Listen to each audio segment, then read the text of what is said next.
Oh, and Josh Marshall and Matt Skinner faced off this week. Wait, am I too late? No, don't whistle in the matchup screen. The Skinner squad limped in this week, and Josh had to come from behind. No, go away, globe sequence. Ah, shit.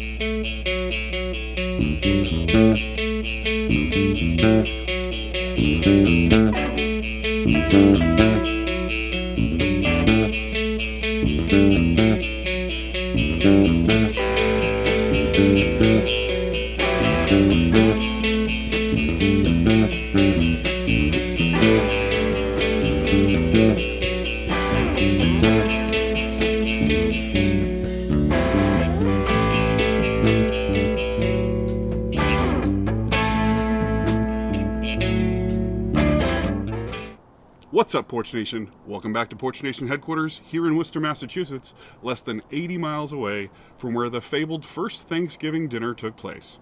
It was week 12 here in the Greatest League, and it was our first of our 3 in-division games that we end our seasons with. We had another week of disparate scores, but also some playoff shakeups as the end of the season draws ever closer. Week 12, 8 games, for real this time I checked. Let's get into it! All right, week 12 is here, and we saw some big gaps in scores and some big scores settled, too.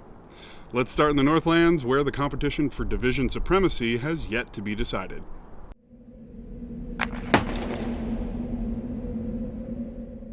Current defending champ JB2 took on second place Steve.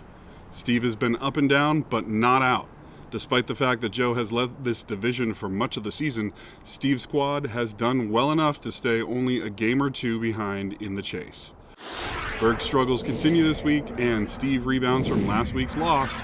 It would take Joe losing 2 of the last 3 games, including their head-to-head next week, and Steve winning out to overtake Joe's division lead.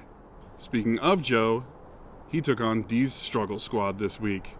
As I mentioned last week, Joe is no stranger to a massive score. He owns the league's second all-time highest score. Tough for a team trying to rebound from a devastating streak of losses to go up against a score like this.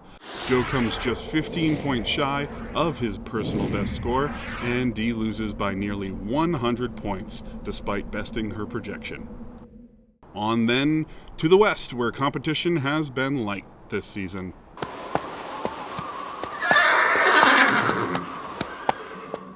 Ross took on Ethan this week.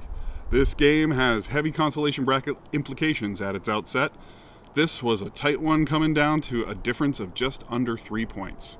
Unfortunately for Ethan, his tough season continues here, and with this win, Ross stays near the top of the consolation projections and just a game or so out of the wild card slot as well.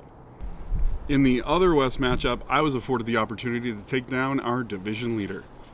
Alex has had a strong season this year.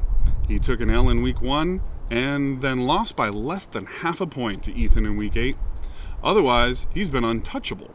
Unfortunately for the rest of us, he's turned it up as of late, crushing teams and putting up huge numbers.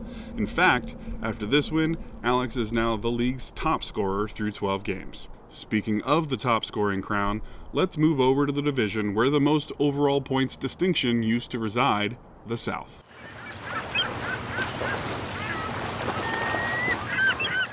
Let's start with Addy versus Skinsy. I know, you're all like, oh, haven't you talked about Skinner's games enough in the past couple weeks? But hey, I have to cover all the games, so get over it. Skinsy is fresh off that famous loss to Josh Marshall last week, and once again his roster fails him on projection. I described Adam as playing consistent 500 ball last week, and this week he evens his record at 6-6. Now this one was definitely in consideration for Game of the Week. I'll set the stage. Our highest scoring team came in against an underdog on an extended losing streak with a tight projection that panned out. Andy heard my call to action and made underdogs proud by taking down his division leader and the league's highest scoring team. And finally, the East Division.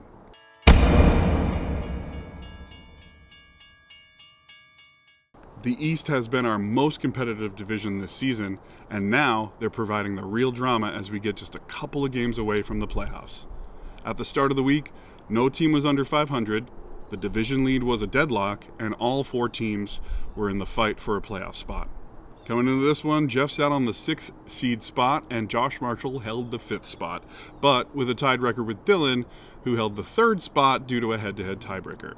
Well, Josh Marshall, who had a huge come-from-behind victory last week that we've all been talking about, made easy work of this one this week, and Jeff slips for the first time in the wildcard standings to be the odd man out in the East.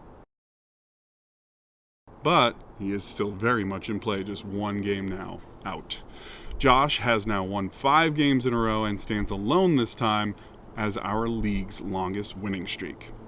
And now, our game of the week. Yes, let's give thanks. We got a good one this week. Perhaps the most prolific rivalry in the early days of the Greatest League. Pete and Dylan have played in some big games. This one is perhaps their most consequential face-off in recent memory. Dylan comes into this game having just lost to fellow division leader Josh Steinberg last week, and Pete comes into this one on a 3-game win streak. Well, as Sunday drew to a close, Dylan was sitting on a sizable lead, but Pete still had Lamar Jackson and Justice Hill left to go on Monday, and they did the job. Pete's come-from-behind victory does enough to take down his division leader, and with Jeff's loss, it swaps Pete into the wildcard race driver's seat, and as his recap picture would suggest, defeats perhaps his biggest rival. With Josh Marshall winning as well, this drops Dylan out of the division lead for the first time practically all season, and Pete is now on a 4-game win streak. Kudos, brother. Now let's take a look at how all this shook up our playoff race. Playoffs? Don't talk about it. Playoffs? You kidding me?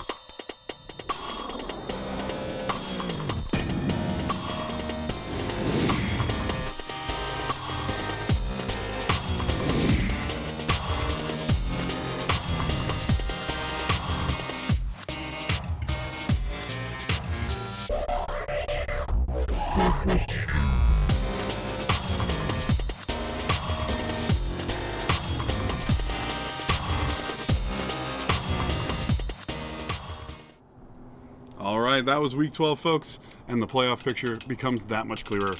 The top spot in the North and East divisions are still up for grabs, but congratulations to Alex and Josh Steinberg for locking up their divisions this week. Perhaps something to give thanks for.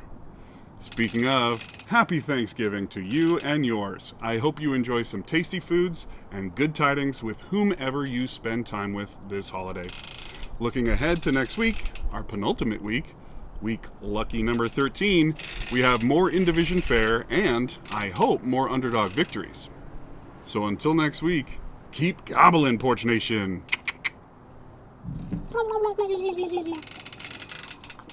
Bloop.